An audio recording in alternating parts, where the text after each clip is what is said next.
네, 오늘 우리에게 주시는 하나님의 말씀은 요한계시록 마지막 장 22장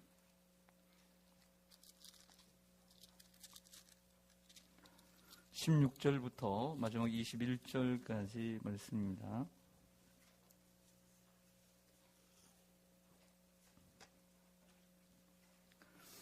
요한계시록 22장 16절로 21절까지 제가 먼저 한 절 읽겠습니다. 나 예수는 교회들을 위하여 내 사자를 보내어 이것들을 너희에게 증언하게 하였노라. 나는 다윗의 뿌리요 자손이니 곧 광명한 새벽별이라 하시더라.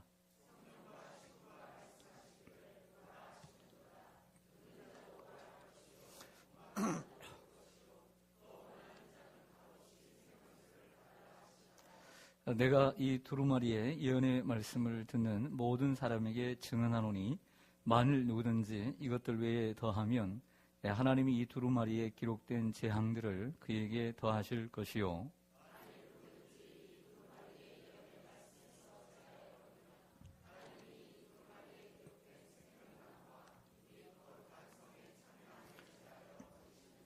이것들을 증언하신 이가 이르시되 내가 진실로 속히 오리라 하시거늘 아멘. 주 예수여 오시옵소서. 주 예수의 은혜가 모든 자들에게 있을지어다. 아멘. 할렐루야. 네, 오늘 금요기도에 올라오신 여러분 주님의 이름으로 환영하고 축복합니다. 우리 서로 인사하겠습니다. 반갑습니다. 사랑합니다. 또 축복합니다. 네, 4층 또 자무실도 환영합니다. 네, 오늘은 요한계시록 강의, 미래를 대비하는 요한계시록 강의 마지막 장이 되겠습니다. 그리고 마지막 장의 마지막 설교가 되겠습니다.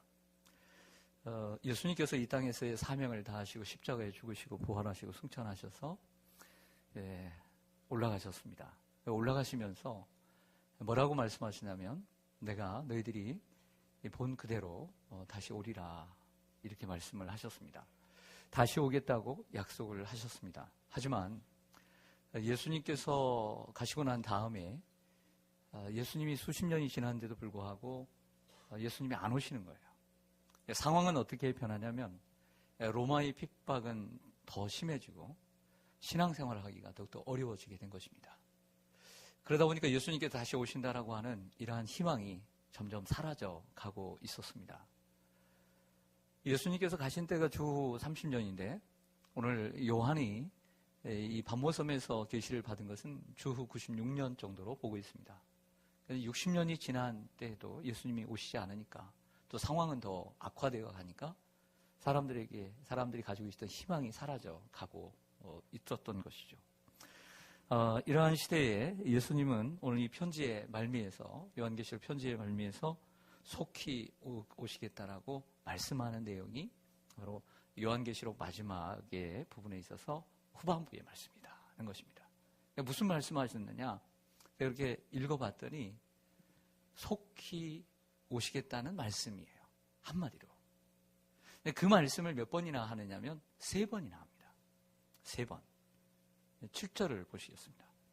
7절을 보시면 보라 내가 속히 오리니 이 두루마리의 예언의 말씀을 지키는 자는 복이 있으리라 하더라. 보라 하시면서 내가 속히 오리라고 약속을 하십니다. 그리고 12절에 또 가보겠습니다. 12절에 가보면 보라 내가 속히 오리니 내가 줄 상이 있어 각 사람에게 그가 행한 대로 갚아주리라. 또 말씀을 하십니다. 그리고 오늘 20절로 가보시면 이것들을 증언하시니가 이르시되 내가 진실로 뭐하리라?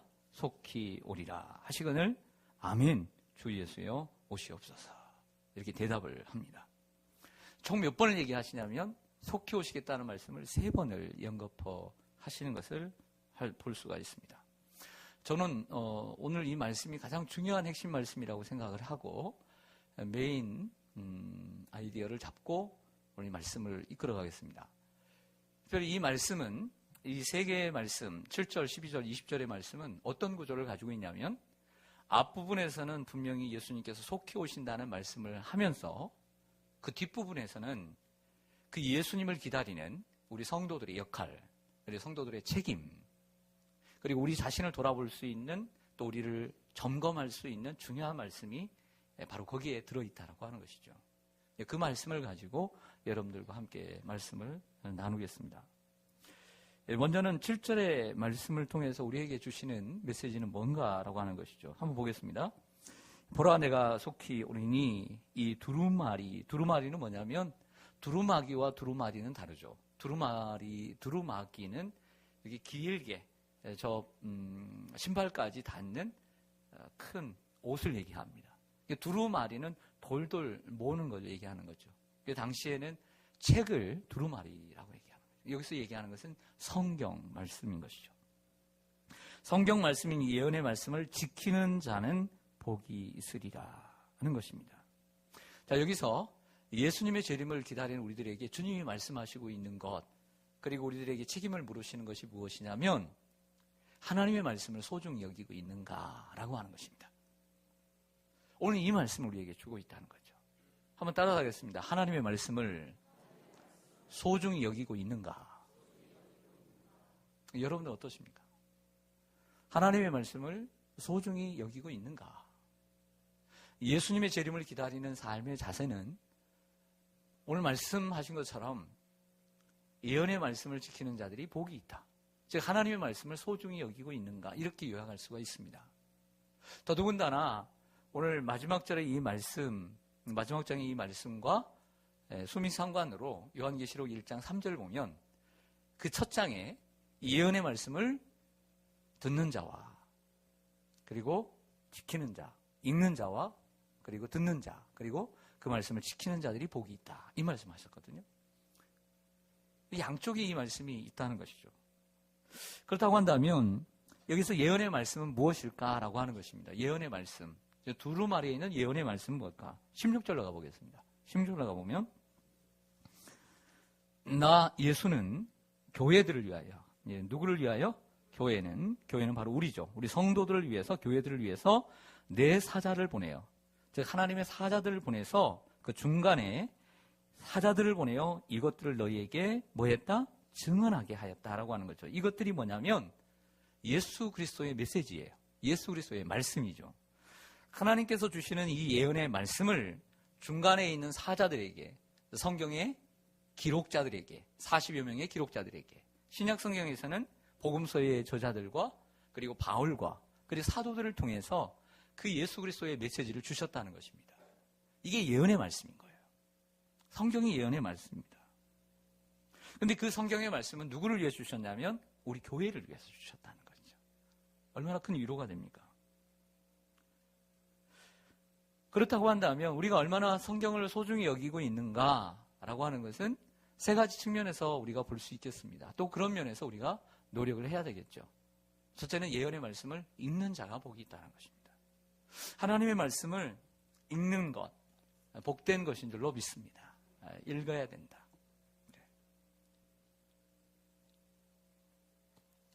글씨를 몰라도요, 교회를 다니면 글씨가 열리더라고요. 옛날에 분들 보니까요, 초등학교도 안 나왔는데요, 교회를 다니기 시작하니까요, 나는 까막눈이라서 교회를 못 나가. 근데 전도가 되어서 교회를 나왔어요. 놀랍게요, 성경을 읽고요, 찬송을 보고 찬송을 부르고 이러한 기적이 일어나더라고요.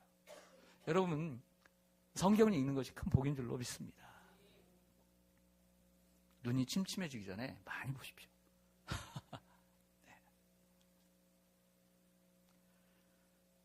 매일 성경을 쓰는 것도 복이 있는 것입니다. 여기 쓰는 것은 나와 있지 않지만, 쓰는 것은 참 어렵지만, 우리 장로님 가운데 한 분이 사랑하는 아들의 가정에 입주를 하면서 성경을 쓴 걸 가지고 제가 대신 그 부부에게 전달을 해주고요. 딸네 집이 입주를 하니까 또 제가 예배를 드리는데 또 이만큼을 쓰셨어요. 그걸 가지고 딸을 위해서 또 제가 대신 또 선물을 해주고, 얼마나 감동적이에요. 그러니까 성경을 2권을 쓰신 거예요, 전체를. 참 감사했어요.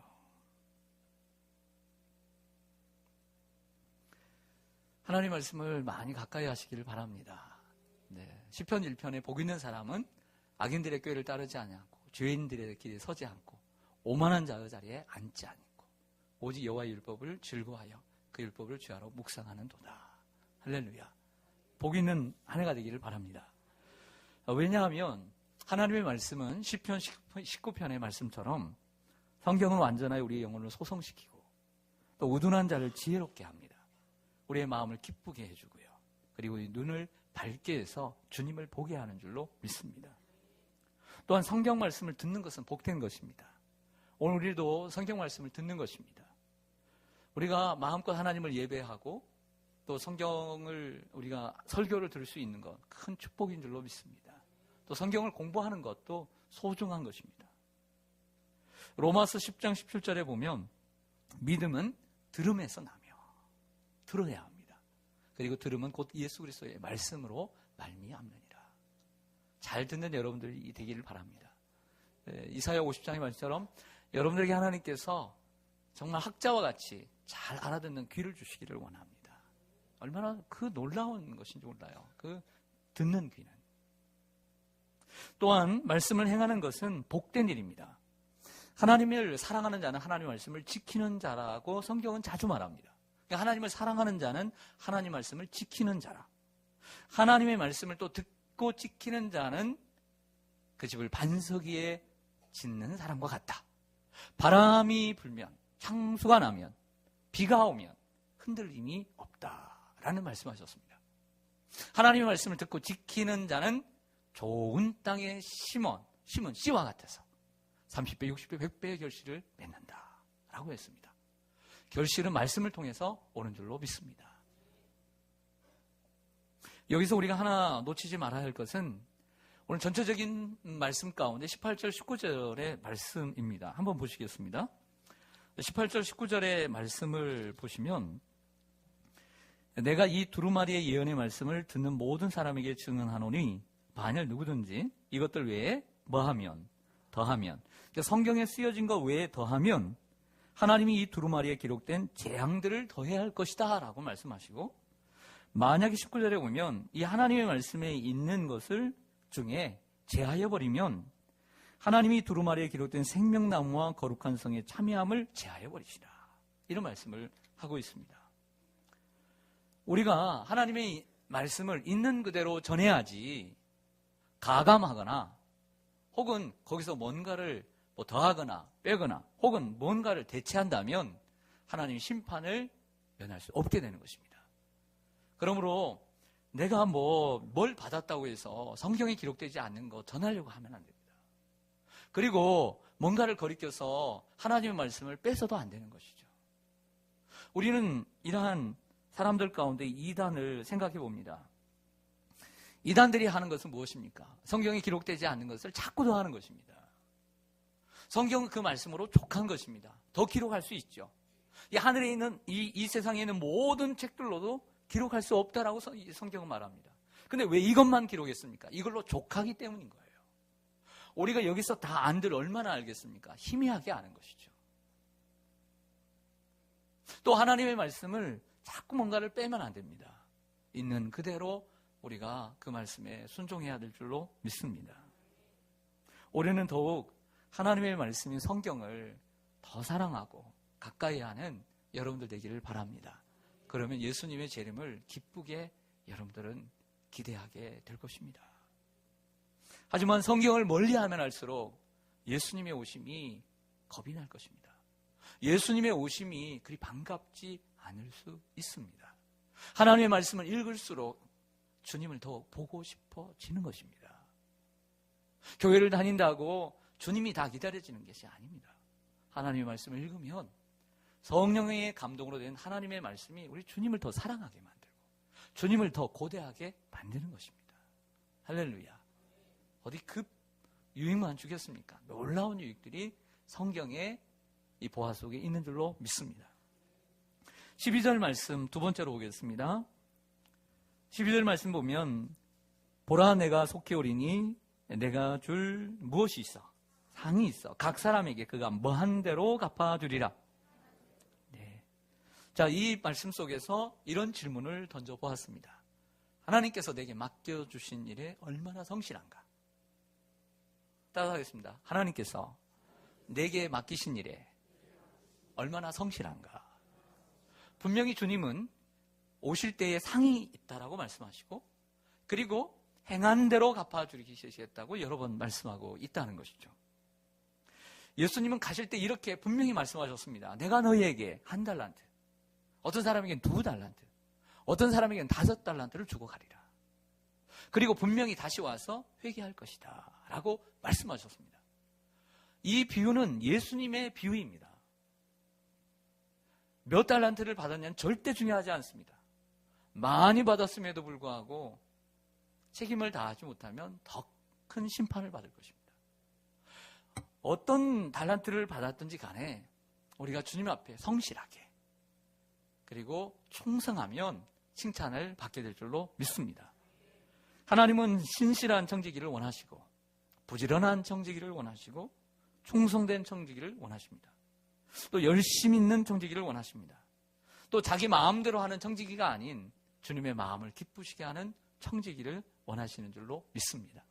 때를 따라 양식을 나눠줄 수 있는 사람, 많은 사람들을 옳은 대로 인도할 줄 아는 사람, 이런 사람을 주님이 찾는다는 것이죠. 하나님의 일에는 크고 작음이 없습니다. 경중이 없습니다. 맡겨주신 일에 책임을 다하는 우리가 되기를 원합니다. 올 한 해 하나님께서 저와 여러분에게 무엇을 맡기셨습니까? 직분이라는 걸 맡기셨습니다. 첫 번째는 직분이라는 걸 맡기셨어요. 목사도 직분이죠. 초대교회는 사도가 있고 전도자가 있고 교사가 있었던 것처럼 직분이라는 게 있습니다. 직분의 사명을 감당할 수 있어야 합니다. 직분입니다.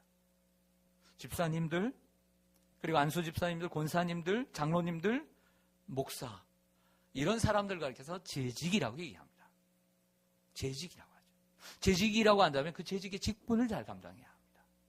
또 하나는, 그것은 교회 안에서 하나님께서 우리에게 맡겨주신 사명입니다.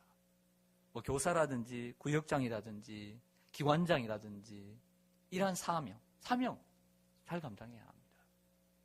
또 넓은 의미로는 아빠로서, 엄마로서, 할머니, 할아버지로서, 또 직장에서는 그 직책에 맞게 그 책임 또한 잘 감당해야 될 줄로 믿습니다.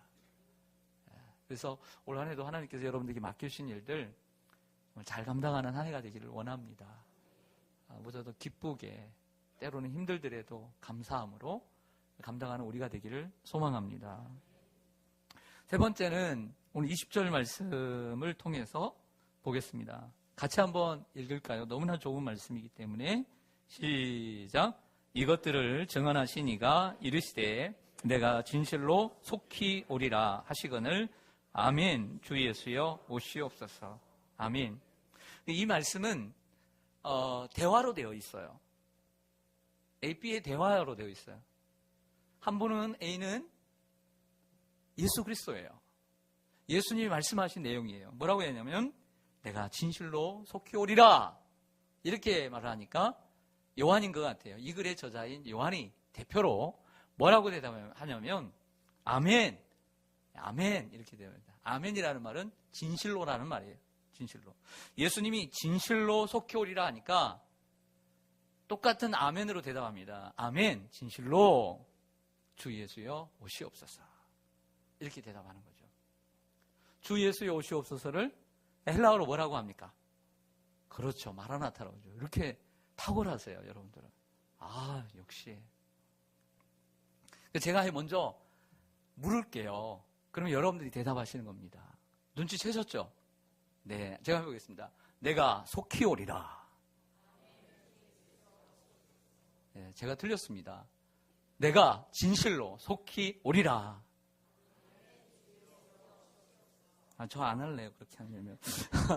너무 이렇게 반응이 안 좋아요. 네. 다시 한번 해보겠습니다. 내가 진실로 속히 오리라.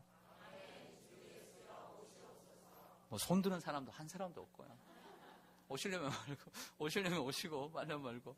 네. 손을 한번 들고 한번 해보겠습니다. 더 멋지지 않습니까? 주님이 더 기뻐하시겠죠. 한번 해보겠습니다. 내가 진실로 속히 오리라. 찰칵. 좋아요. 훨씬 좋아요, 정말. 제가 이쪽에서 보니까 정말 훨씬 좋아요. 네. 이 세 번째 말씀을 통해서 속결이라는 말씀, 그리고 그 다음에 나오는 말씀을 통해서 우리가 생각해 봐야 될 것은 정말 예수님이 재림하시는 것을 바라는가? 예수님이 오시는 것을, 속히 오시는 것을 정말 기뻐하는가? 고대하는가? 오늘 이 사도는 기뻐했거든요. 아멘! 주 예수여, 어서 오시옵소서. 이렇게 했거든요. 우리는 정말 기뻐하는가, 고대하는가? 한번 질문해 봐야 된다는 것이죠. 예수님의 오심으로 혹시 여러분들 아쉬운 일은 없습니까? 예수님이 지금 오시면 좀 실망스러운 일은 없었습니까? 여러분들이 계획하고 지금 추진하는 일이 있는데, 이거 못하면 어떻게 하나?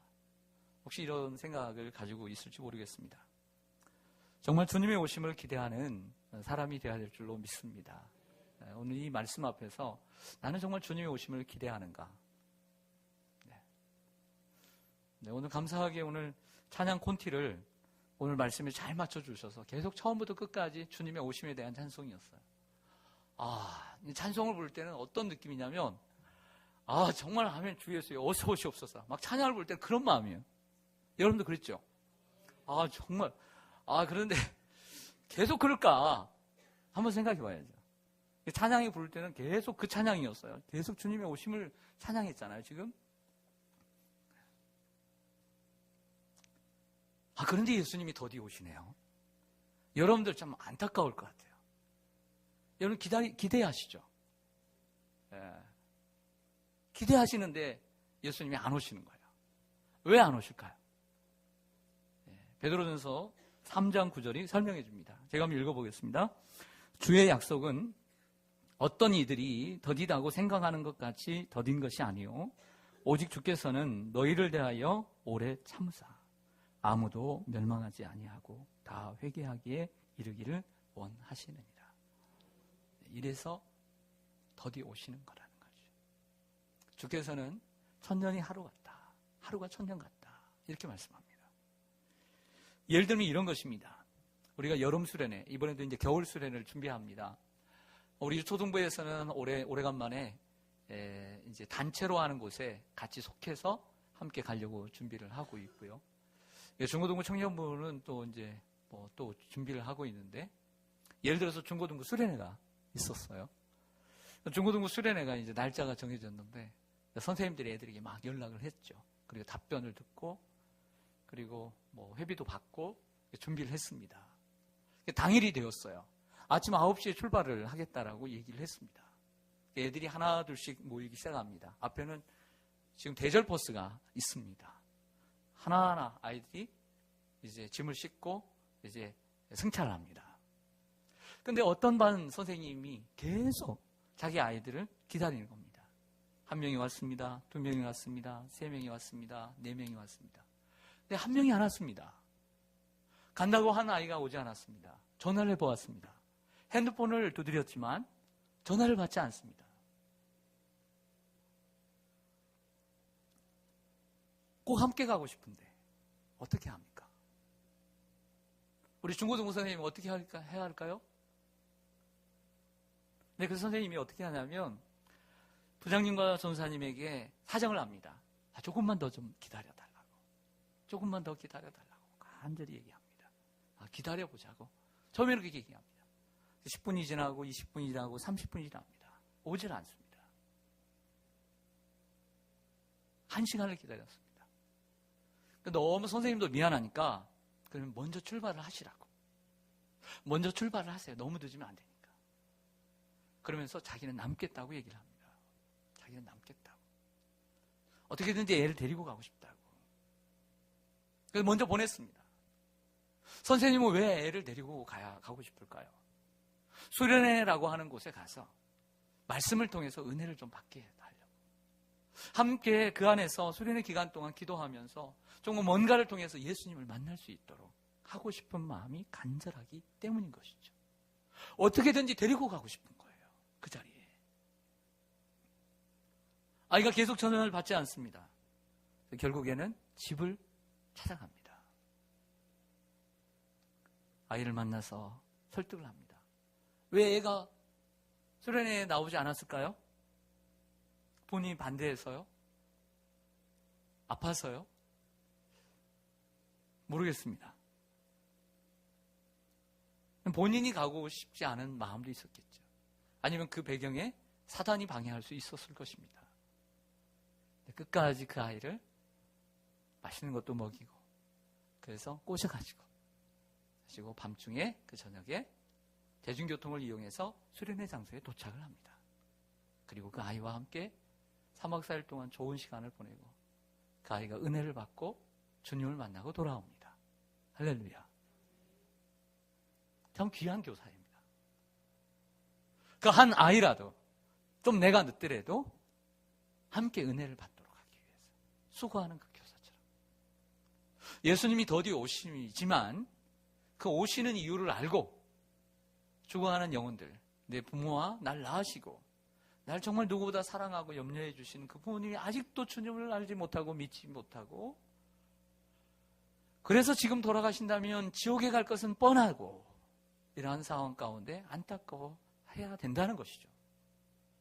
사랑하는 우리의 친구가, 우리의 이웃이, 내 남편과 내 자녀가 주님을 구원에 대한 확신 없이 살아가고 있다면 우리가 안타깝게 여기고 기도해야 된다는 것입니다. 이것이 주님께서 더디 오시는 목적인 것이죠. 저는 여기서 한 가지 더 질문을 여러분들에게 던지고자 합니다. 자, 17절 말씀을 보시죠. 이런 말씀이 더 있습니다. 성령과 신부가 말씀하시기를 오라 하시는도다. 이 신부는 예수 그리스도입니다. 여기에 신부는 교회가 아닙니다. 오라 하시는도다. 듣는 자도 올 것이요 또 원하는 자는 값없이 생명수를 받으라 하시더라.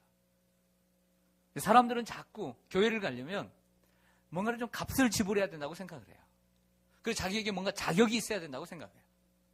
나이가 들면 나이가 너무 들었다고 하고 자꾸 핑계를 댑니다.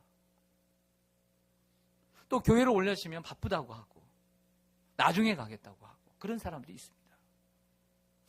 그런데 오늘 이 속히 오시겠다라고 하는 이 메시지 속에 오늘 왜 이 17절의 말씀이 있느냐라고 하는 것이죠. 왜 있을까요? 오라 하시는도다. 듣는 자도 올 것이요 또 원하는 자는 값없이 생명수를 받으라 하시다. 너희는 물로 나오라. 돈 없는 자도 오라. 값없이 돈 없이 와서 포도주와 젖을 사라 라고 얘기합니다. 우리는 구원받지 못한 사람들에게 주님을 영접하고 또 주님의 재림을 준비하라고 촉구하고 있는가? 라는 질문을 마지막으로 한 번 더 던져야 합니다. 예수님이 더디 오시는 이유와 목적이기 때문이죠. 그리고 그 사이에 우리에게 주시는 책임이고 사명이기 때문입니다. 오늘 새벽 기도를 마치고 집에 가니까 우리 집사람 사모의 가족들의 단톡이 있습니다. 단체 톡이 있는데 형제들의 톡이에요. 저는 껴주질 않습니다. 절대 껴주질 않습니다. 저는 못 깁니다. 단톡에 우리 집사람의 외갓집, 어머니의 그 외갓집에 그 큰 외삼촌, 외숙모가 돌아가셨대요. 80이 좀 넘으셨는데 외삼촌은 건강하신데 외숙모가 치매가 온 거예요. 그래서 그 시골에서 그 아내를 간병인이 왔는데도 간병인에게 자신의 몸을 맡기지 않으니까 남편이 수년 동안 그러니까 큰 외삼촌이 큰 외숙모를 돌본 거예요. 먹이고 입히고 그리고 목욕을 시키고 참 수고를 많이 했죠. 돌아가신데 자녀들이 안산 쪽에 있다 보니까 어떻게 가지? 또 이렇게 주말에 걸리지? 이렇게 걱정을 했더니 안산에 올라가셨다는 거예요. 안산에. 그래서 요즘은 다 가까운 데서 화장을 해서 요즘은 뭐 납골당에 모시기도 하고 하니까. 그래서 그러면 시간이 없으니까 그러면 오늘 오후에 가자. 그래서 스케줄을 정리를 하고 몇 시에 가자 이렇게 얘기를 해서 오후에 다녀왔습니다. 그러니까 저희 장모님의 올케죠, 올케. 큰오빠의 아내니까. 그래서 다녀왔습니다. 이제 갔는데, 누구를 만나냐면, 그 큰 외삼촌은 믿지는 않는데, 작은 외삼촌이 소백산, 단양 소백산 줄기에서 그 사과 농사를 지셔요. 그 사과 농사를 얼마나 지시냐고 물어봤더니 잘 되시죠? 그랬더니 5,000평을 지는데요. 5,000평. 이건 놀라셔야 돼요. 얼마나 큰지 잘 모르신 것 같은데. 산지 쪽인데, 그래서 이제 큰 아들이 내려가서 이제 함께 농사를 짓기 시작을 했습니다. 이분이 이제 장정감리교회라고 하는 곳에 장로님이신데, 은퇴를 하셨어요. 70, 80을 바라보시는 분인데, 지금도 한참 일을 하십니다. 그러면서 어떤 이야기를 했냐면, 우리 교회에 최근에 사실은 저희 어머님을 전도를 하시려고, 보면 그 장례식장에 보면 빈소가 있고, 또 이렇게 식사하는 곳이 있고, 가족들이 거하는 조그마한 방이 있잖아요. 가족들이 거하는 방에서 같이 얘기를 하는데, 한 분을 빼놓고는 목사, 사모, 그리고 장로, 권사, 이렇게 모여 있었어요. 한참 얘기하는데 부흥회가 일어난 거예요. 어떤 부흥회냐면, 그 장로님, 그 권사님 다니는 교회에 85세인가 60세 되는 할머니가 계시는데, 평생 교회를 안 다닌 거예요. 교회를 그렇게 안 다녔는데, 한 번은 서울에 있는 딸내 가정에 왔다가, 한동안 있다가 내려왔는데, 그때부터 교회를 다니기 시작해요. 석 달 되었대요, 석 달 되었습니다. 놀라운 변화였죠. 어떻게 이렇게 교회를 나오시게 됐냐고. 그랬더니, 말씀하시기를, 딸이 교회 보니까 교회를 다니고, 사위와 교회를 다니는데, 손주들이 있는데, 손주들이, 외할머니 예수님을 안 믿으면 지옥에 간다고. 매일 기도를 하는 거야. 간절하게. 그 아이들이 복음을 전하는 거야. 간절하게. 예수님이 어떤 분이라는 거. 예수님 믿기만 하면 된다고. 할머니 죽으면 지옥 가. 지옥 얼마나 무서운 곳인지 몰라. 그래서 몇 번 교회를 따라다닌 거예요. 그래서 나이가 이렇게 들어서 무슨 소용이 있나 라고 생각을 했는데, 그게 아니구나. 크게 깨닫고 내려와서 시골의 교회를 다니는 거예요. 얼마나 기쁘게 다니는지요. 즐겁게 다니는데, 이 권사님 장로님들이 하시는 말이 도리어 그 성도를 보고 자기의 믿음이 더해진다는 거예요. 참 더 본받을 만하다는 거죠. 감사하다는 거예요. 그래서 하신 말씀이, 내가 좀 더 일찍 교회를 나올 걸. 참 후회가 된다고. 우리는 보통 이제 6개월 나오시면 학습을 받고 또 6개월 지나면 세례를 받는데, 거기 감리교회는 그렇지 않은 것 같아요. 아니면 연세가 너무나 많다 보니까 그 3개월 됐는데 세례를 주었대요. 세례를 주는데 서울에서 딸내 가정이 다 온 거예요. 꽃다발까지 들고. 할렐루야. 그래서 내가 잘했다고. 세상에 그 어떤 것보다 기쁜 날 아니에요. 세상에 그 어떤 날보다도 최고의 축제 아닙니까? 꽃다발 주고 잔치를 벌였다는 거예요. 얼마나 귀한 일입니까? 사랑하는 성도 여러분, 그 장로님 권사님에 대한 이야기를 제가 좀 잠시 더 하면, 그 외삼촌, 외숙모, 작은 외삼촌이죠. 예. 그분이 이제 사과를 이제 5,000평을 농사를 짓습니다. 이제 아들이 셋인데, 참 기둥과 같은 장로님이세요. 기둥과 같은 장로님이신데, 농사를 짓다가도 주일이 되면 쉬고, 일을 하다가도 예배를 드릴 시간이 되면 예배를 드리고, 사람들이 손가락질을 하고, 지금 바쁜 시기에 일하다가 어딜 가느냐고, 농사가 되겠느냐고, 사람들이 비웃었다는 거예요. 근데 가을이 되면 이 외삼촌의 농사가 제일 잘 된대요. 할렐루야. 사람들이 가면서 얘기하는 게, 저 집은 이렇게 농사가 잘 되느냐. 아들이 셋인데요. 아들 셋 중에 둘이 경찰 공무원이에요. 경찰 공무원이 됐어요. 큰아들은 함께 와서 농사를 짓고요. 여러분, 공무원 만들기가 쉽습니까? 사람들에게 하나님께서 은혜를 주셨다고 자랑한다는 거예요. 또 그 손자가 이번에 경찰 공무원이 됐다는 거예요. 근데 그것뿐만 아니라 그 자녀들이 믿음 안에서 얼마나 잘 사는지, 큰아들네 가정도 오직 그 남매도 있는데 손주도 있는데 오직 예수로 사네. 둘째 아들네도 안양감리교회를 다니는데, 둘째 아들네 안양감리교회에서 기관장이 아니라 그 연합회, 큰 감리교회, 안양감리교회에서 더 큰 연합회 회장이 됐다는 거예요. 회장이. 근데 그 가정도, 그 자녀들도 오직 예수로 산다는 거예요. 제가 그 권사님이 말을 그대로 옮깁니다. 셋째 아들네 가정도 오직 예수로 산다는 거예요. 며느리까지. 오직 예수로. 이게 오직 예수라는 말이 계속 큰아들 내도 둘째 아들 내도 셋째 아들 내도 오직 예수로 사는 가정이라. 셈이 좀 날까? 목사보다 더 잘 믿어가지고 네, 성도님들 믿음이 좋은 것 같아요. 여러분들 가정도 그렇게 되기를 바랍니다. 정말 우리가 예수님의 오심을 정말 기다린다고 한다면 그분이 더디 오시는 이유를 캐치해서 우리가 복음을 열심히 전하고 그분이들이 예수님을 영접하고 믿음을 갖도록 천국의 소망을 갖도록 하는 것이 우리의 책임인 줄로 믿습니다. 사랑하는 성도 여러분, 올 한 해도 또 주님의 오심을 더욱더 고대하는 이러한 한 해가 되기를 원합니다. 더욱더 하나님 말씀 더 가까이 하고 사랑하고요. 하나님께서 우리에게 맡겨주신 일들 줄 상이 있어서 행한 대로 갚으리라고 했으니까 책임을 다하는 한 해 되기를 바랍니다.